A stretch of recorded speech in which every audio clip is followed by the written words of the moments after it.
भैया पोरगीची कडली आलीत बघ. पाहुणे नमस्कार.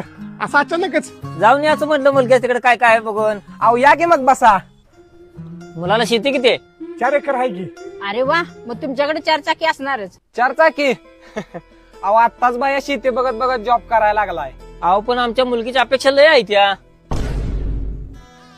अहो बरोबर आहे तुमचं. आम्हाला पण वाटतंय आमची मुलगी 4 चाकीने फिरावी, मोठा बंगला असावा.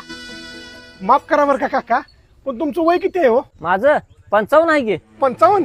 अहो मग तुमची 4 चाकी असेल. नाही, हे आत्ताच लागली ती घराची जुळणी करायला. हा अहो असं कसं?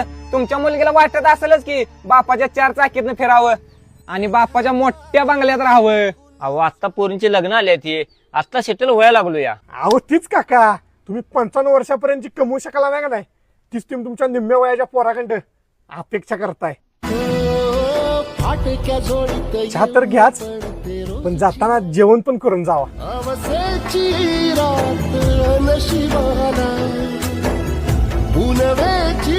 गाठ पदरा